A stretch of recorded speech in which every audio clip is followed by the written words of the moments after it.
Hey, welcome, all my right thinkers. Thanks for tuning in to check out your boy, P-Funk, thinking right out here in my lab where I do what I do for you. It's a little nippy out here, but it's all good. So I got my jacket on. You know how I do it.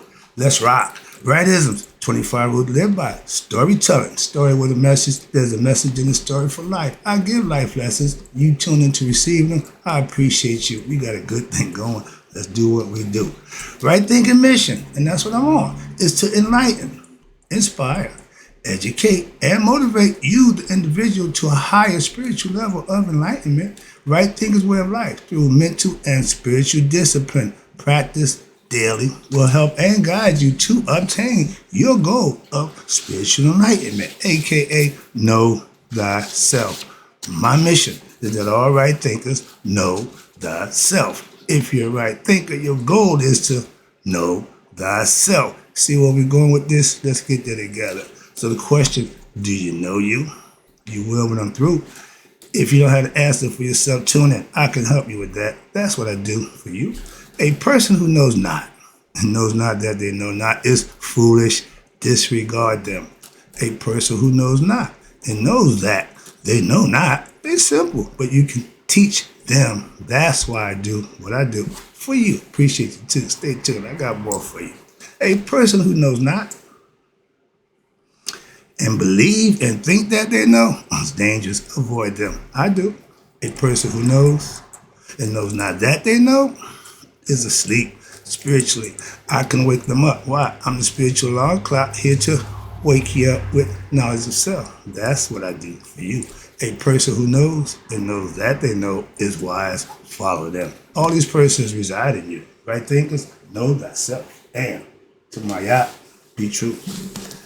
Okay, school time. Teachers about to teach. I got a nice whole book that we can go through page by page.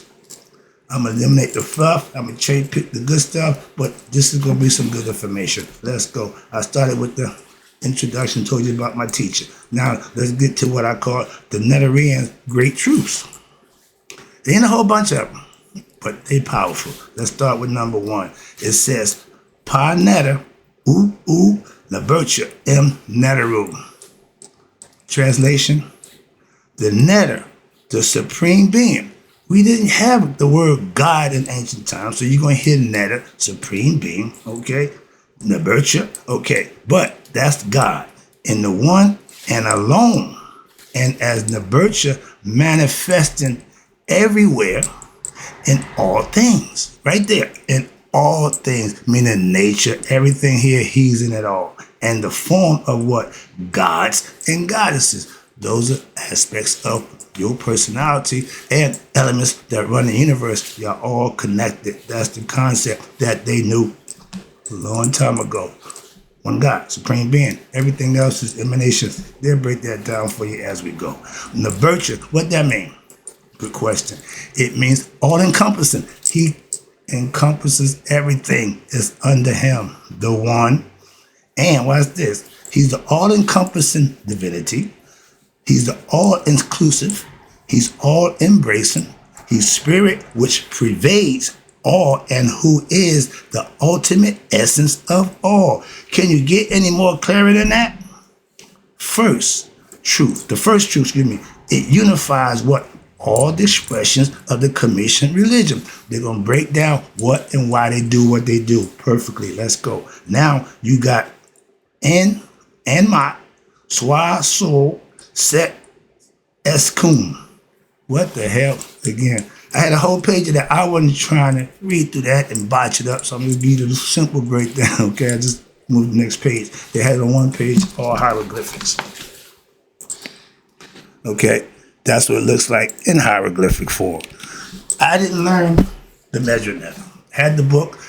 I just never felt the need to learn the intricate reasons of it. Why? I wanted to get the aspect of it, which is the knowledge and the concept and understanding. So no, I didn't spend time to learn the measuring of it. Moving on. So that's why I'm not fluent or proficient in that.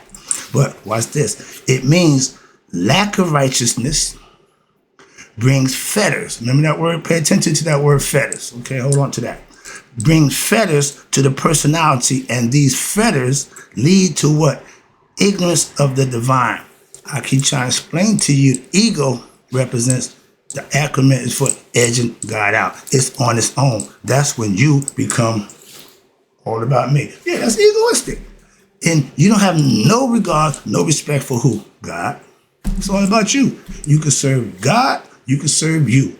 Who are the devil? You. When you go in opposition to God, they're going to break that down for you. That's why I love this. These are my lessons over 10 years ago.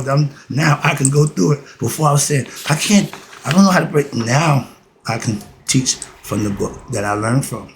I love that. Okay, let's go. Where we at? Now, when a human being, when your fetters lead you to be ignorant of the divine, that's what I'm trying to explain to you.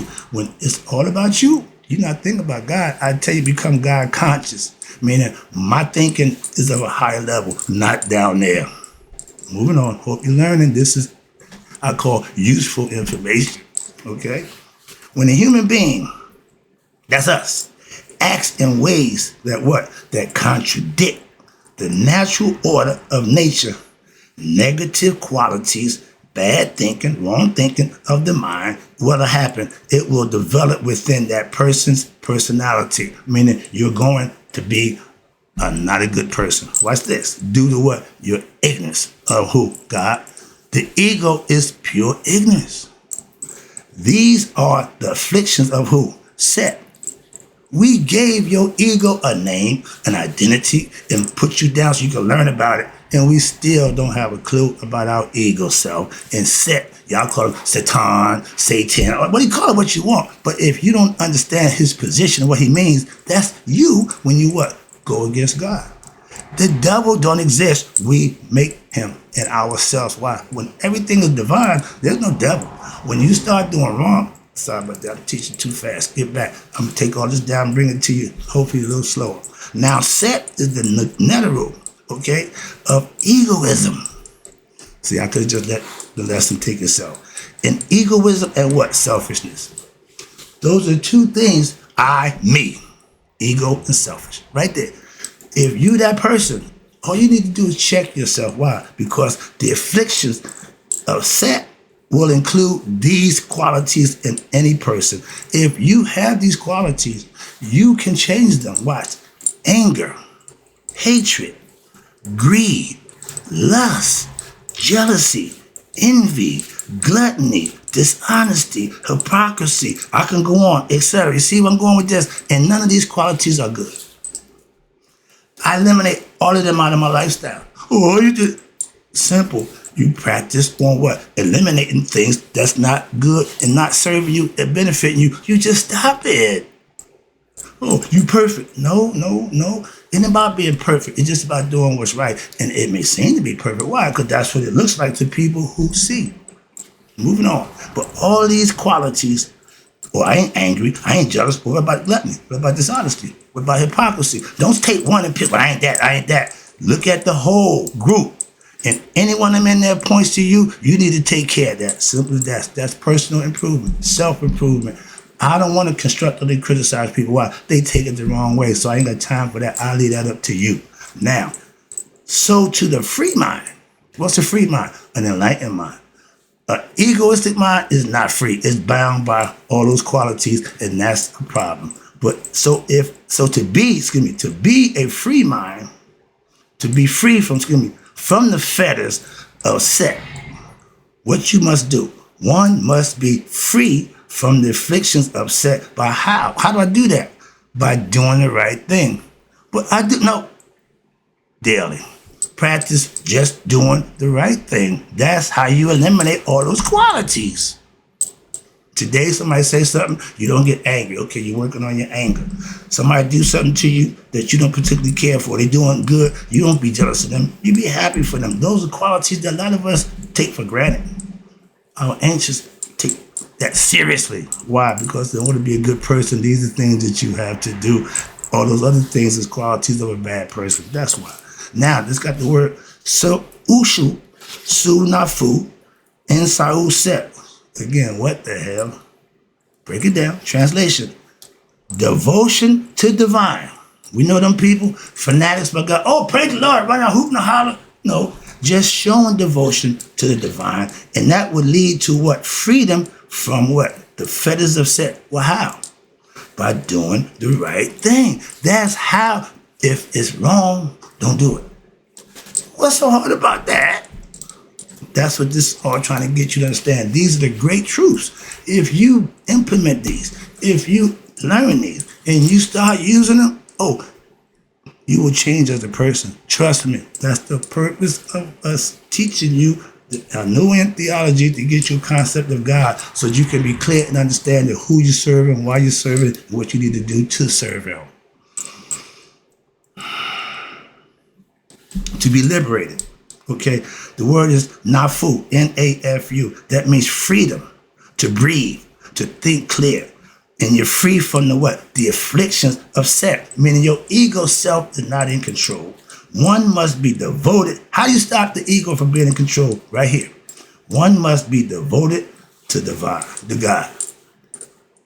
Outside myself, I know a brother who's been doing this over 40-some years. Okay, and he showed me that part of it from his concept. He didn't read this, he ain't studying this. He's doing that on his own because that's what he thinks, that's what he feels, and that's what he's doing. So I got respect for that. Okay, when you're devoted to divine, that means you're God conscious. We talk and pray every day. Okay, that's being devoted to God. Everybody claim that, but no, how many people showing it? Moving on, that's the difference. And when you're devoted, being devoted to God, we call it the divine. I say God because you're familiar with that word. But when you're devoted to divine, it means what? You're living by Maya. Bam. That's what kept a civilization in harmony for over 4,000 years. These are the philosophies that they live by. I adopted them over 30 years ago. I've been practicing now for over 20, and I done mastered it to fact, concept, understand, to know thyself and how to get other people to do so also after I manifested for myself. Now I got it. I'm going to give it away. I'm going to share it. Why? Why not? The best thing I can do is enlighten you. So that's what I do. Moving on. Got you. That's my purpose. That's my mission. Where I'm at now. We down here. Okay. What the Maya? My girl. Maya is a way of life. Again, Maya is my way of life. That is purifying to the heart. You do good things. You show righteousness. You give selfless service. And you, by doing that, and you the beneficiary for society, meaning you treating people right. If everybody did the same thing, society benefits. It starts in the community. Start in your neighborhood. Start in your house. How about that? And start branching out with what? Righteous, selflessness to other people. Just be a good person. That don't hurt for society as what? As it promotes virtue, righteousness, and order. We got rules. Follow the rules. Break the rules. You got to pay for that. Living by Maya is what I do. And that means what? You practicing right thinking philosophy, a.k.a. Shetaut, which is spiritual practices and daily discipline. You practice your God consciousness. You practice your great truths. Why? You live them. It becomes a part of your life. As I say, right thinking is a way of life. Okay, not a religion, but religion is something you practice. So I understand. So I religiously practice right thinking philosophy, a.k.a. Maya, just like our ancestors. Now, we got the last one. Iri, Shidi, Rik, Ab, and Makaru. I love that word. That means the daily practice of Shedi's disciplines, a.k.a. right thinking, leads what? To knowing oneself. That's my mission. When I can do that, I'm doing what I'm here to do. Knowing oneself and what? The divine to be what? This is called being true of speech. My favorite, Makaru. When I'm speaking to you, I'm giving you my heart.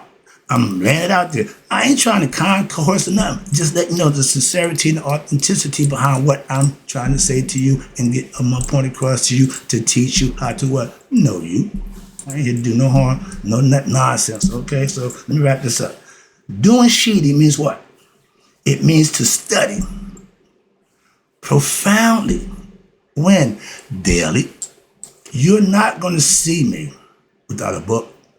Anybody know me in the last 10 years, you ain't ever seen me without a book in my hand. I'm just saying.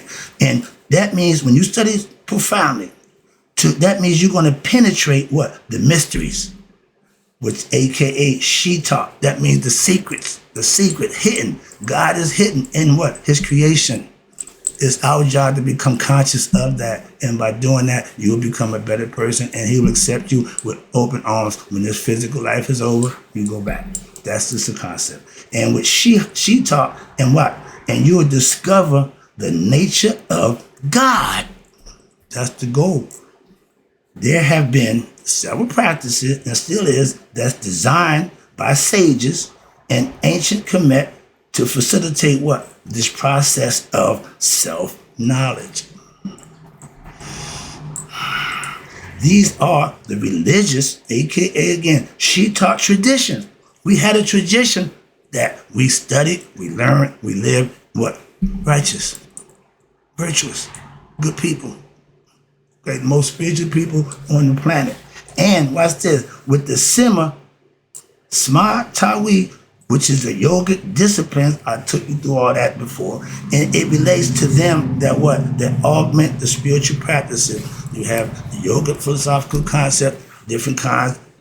I ain't got time for that right now. But yeah, my whole thing is you need to know you first. And there's some things you can do to study and learn so you can manifest for yourself to what? Know yourself.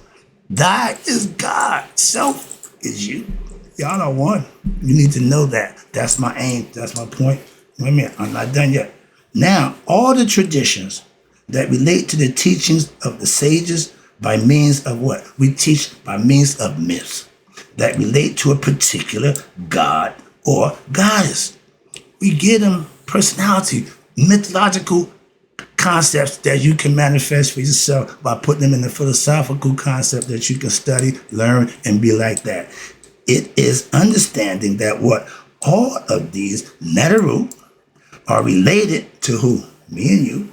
Just like brothers and sisters having all what? Emanated from what? The same source. The same supremely divine parent who is neither male nor female, but encompasses the totality of the two. I was one, I became three. After that, I multiplied, and it's a bunch of me, but it's always coming from the one. Understand that. That's the first lesson I'm giving you. I see the clock. I don't want to take too much time. I got a first lesson for you coming up. So right thinkers in closing, hope you enjoy the lesson. You in class now. Come, acquiesce, and get your lesson. That's what I do for you. In closing, may you all live to be 100. Me, 100 minus a day. So I never know that my right thinkers have passed away. I'll be back.